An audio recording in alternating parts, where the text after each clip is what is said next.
Ashama akkam daawwattoota keenya kan barnoota keenya hordoftan hundi keessanuu har'aas qophii gabaabaa waa'ee barnootaatirraa isiniif qabannee gama irraa dhaabnerra.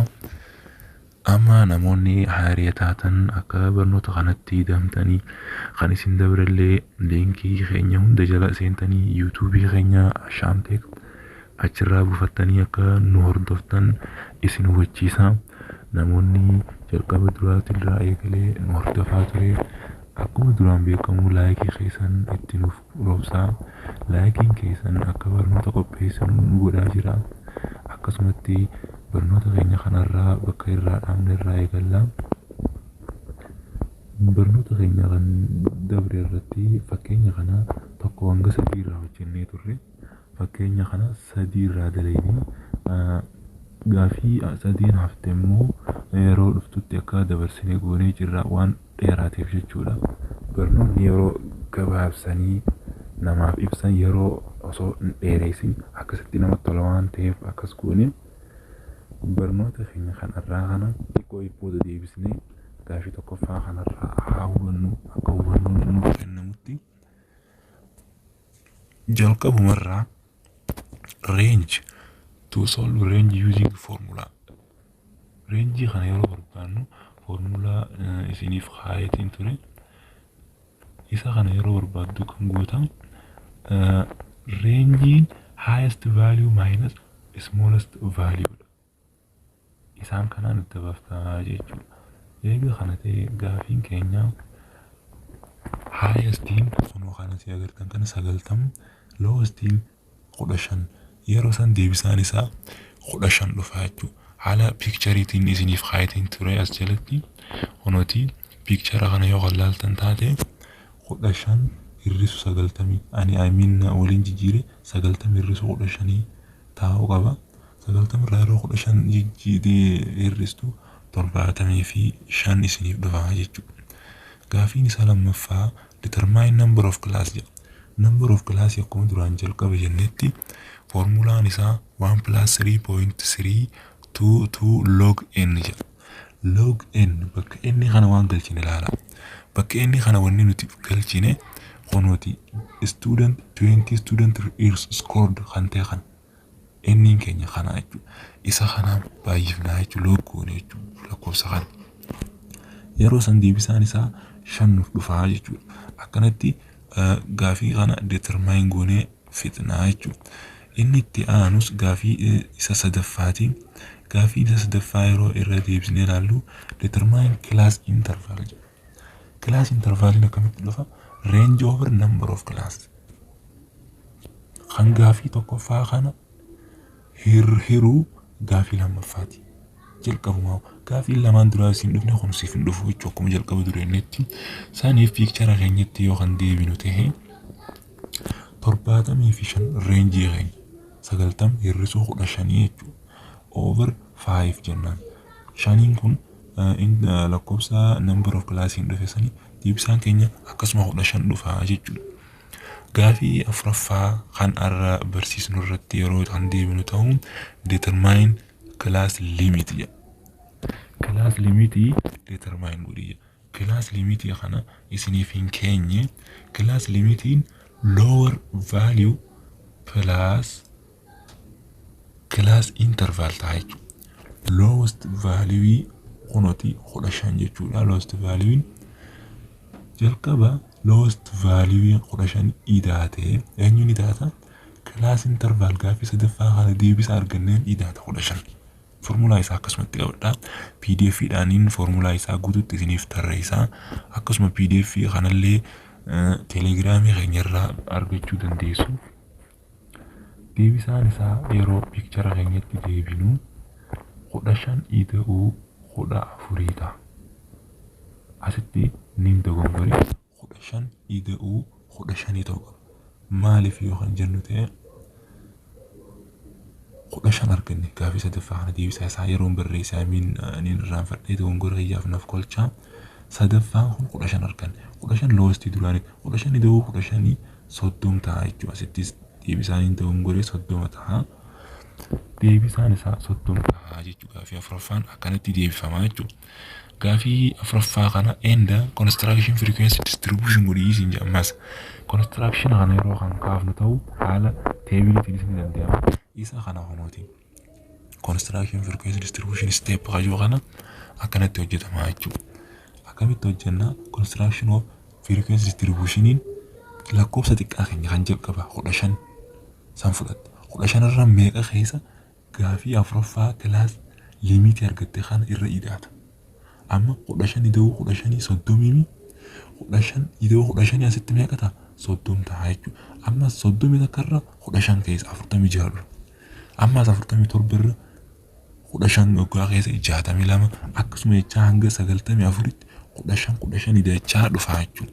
Maaliif 94 dhaabnee kan jennu yoo kan ta'u ta'e lakkoofsi keenya guddaan isaa kan dhumaa 90 waan ta'eef. 90 waan ta'eef bira qotuu hin qabnu jechuudha. Afur wanni bira qoteen poointii asii keessaa uumameen afuritti ida'ame sun rakkoo hin qabu. Garuu usneetuma infinitiif ta'uu hin qabnu. 90 fi afuritti dhaabbata jechuudha. Maaliif the largest number of the table score of student are 19 waan ta'eef jechuudha. Gaafii itti aanu laallu ta'ee gaafii itti aanu compute midpoint. Midpoint jechuun class mark jechuudha. Midpoint kanas formula isaa akkasumatti PDF dhaan isiniif Telegram irratti isiniif baasa akkuma jeetti cirraa laallattu gabaabsee asitti midpoint or mid mark kennuun upper class limit plus lower class limit over 2 goonee finnaa jechuudha. Jechuun akka isiniif galutti upper class limit maal jenna? Class limitii akkanatti hojjennee 15 irra 15 ida'a kana jechuudha. Class limitiin arganne. Kun class limitii ida'ama irra ida'uudhaaf finne 30 dhufe kana. Asitti class limitiin keenya haga 5 haga 9 kaasee hanga 94tti kan tarreeffame kana jechuudha. Isa kana upper class limit jechuun 30 lower class limit jechuun 15. 30 fi 15 walii idaatee lama firta. Deebisaan argattu maal dhufa class mark or midpoint kan ta'u ta'a jechuudha. Mee picture isaa haalaallu picture isaa haala kanaan ta'a. 15 ida'uu 30 hiruu 2 30 takka ida'uu 42 hiruu 2 47 ida'uu 62 hiruu 2 63 ida'uu 78 hiruu 2 jee akkas hanga 94 hiruu 2tiin 2 konstaantiidhaaf kan formula isaati. It is the rule of mid mark point. Kana akkanatti deebisaa isaa keenya. Deebisaa isaa jechuun ani isiniif gabaabseetii akka isiniif galu isin 30 takka ida'uu 46 gootanii lamaaf yeroo hirtan deebisaa kaayuu qabdanii jechuudha. Okay, inni itti aanu gaafii inni jaffaanatti fakkaata jaffaadha. Compute relative frequency jedha. Relative frequency kanas compute godhii jedha. Relative frequency kana yeroo isa hojjennu achitti isin deebisaa picture irratti hedduu xiqqoo takka namaaf gala. Picture keenya kana jechuudha. Maal jechuu fedhe amma asirratti inni frequency kana asitti takka 4 6 7 2 isaan kun yoo walii taate 20 studentiin keenya 20 jechuudha. Wanni as takka goonee keenya bakka tanarratti isiniif irra deebi'uu barbaada. Wanni asirratti takka goonee keenyeef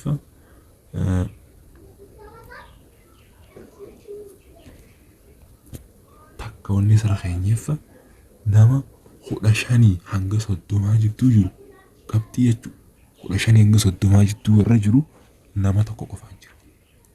Ammallee 30 takkaa fi hanga 46 jidduu nam afuriitu jira. Qabxii 47 hanga 62 jidduu nama 6tu jira. Qabxiin kun baay'ee dansaa akka jedhamu 63 hanga 74 gaariidha. Inni isa kana keessa barattoota 7tu qabxii 63 hanga 78 argate.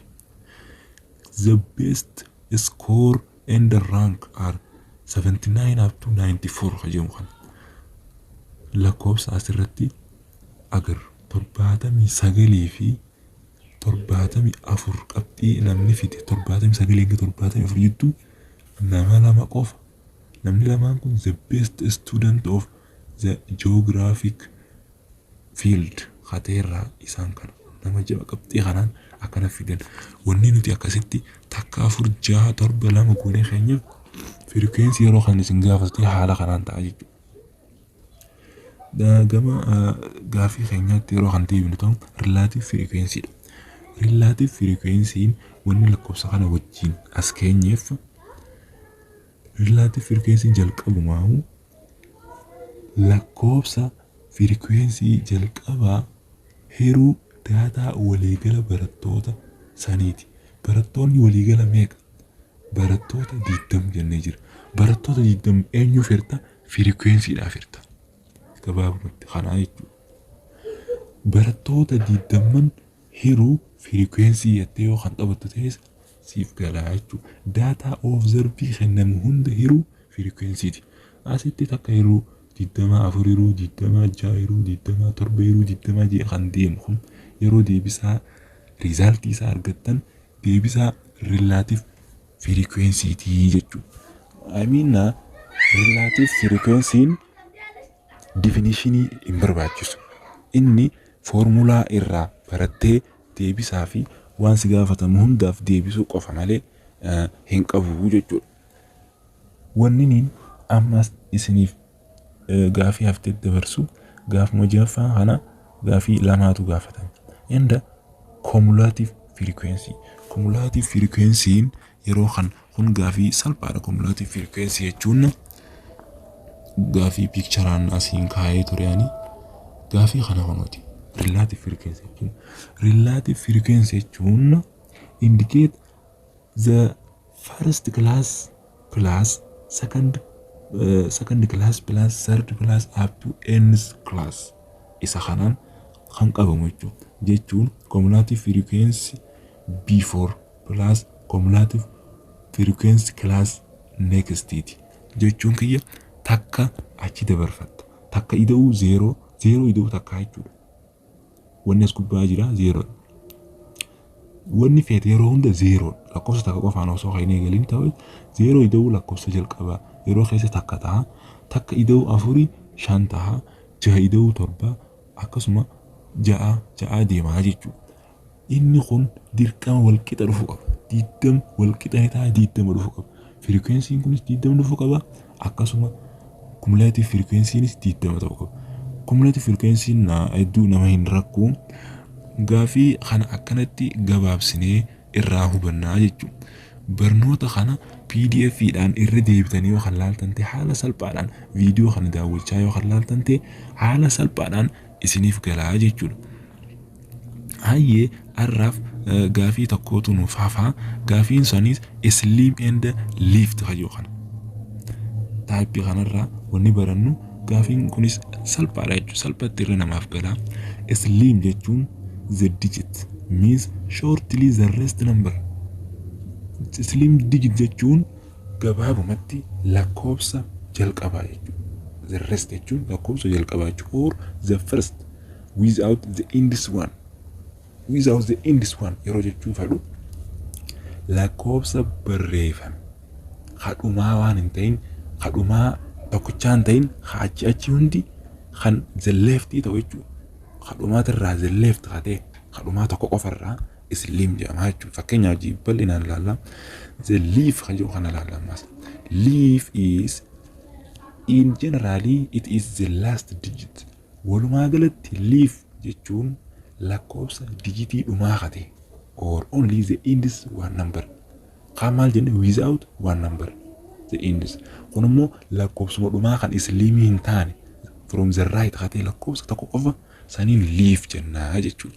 Isa kanaas haala salphaadhaan wanni kana yoo halaaltan ta'e example picture kanaan kunooti haala salphaan isiniif galaa jechuudha. Lakkoofsi kun yoo halaaltan ta'e 302 jedha. 302 kana kan goota isliim jechuun without the end jechuudha. indii san irraa dhiiftee asitti hafe kan soddom isliim jennaan jechuudha. Kaan immoo liif yeroo jennu the indis jenne generally kadhumaa lakkoofsa kan fudhanna lama qofa fudhannaa jechuudha. Kana qofa osoo hin ta'in example lamaffaa kana yoo kan laaltan ta'es 99 lakkoofsi kun abbaa lama qofa lamaan qofa waan ta'eef kan the right ta'e tokko qofa waan ta'eef silaa 9 hundi waan kadhumaan ta'in gamanata. Amma kun lama qofa waan ta'eef 9 tokko isliimii ta'a from the left from the right kan jiru isliim ta'a from the left from the right kan jiru immoo liif jedhama jechuudha. Gaafiin keenya gabaabumatti deebisaan isaa akkanatti ibsamaa jechuudha. Koorsiin keenya ittuma fufaa kan nuuf hafu taayippii kana qofaan nuuf hafaa graphical methods of data presentation hajoo kana. Isa kanas kilaasii tolfannee yeroo mijeeffannee akkasumatti isiniif itti fufnaa arraaf asirratti nuuf gaha barnoota gaarii qonnaa gaarii jabaadhaa isinii jenna uummata keenya jabaadhaa nu boonsaa.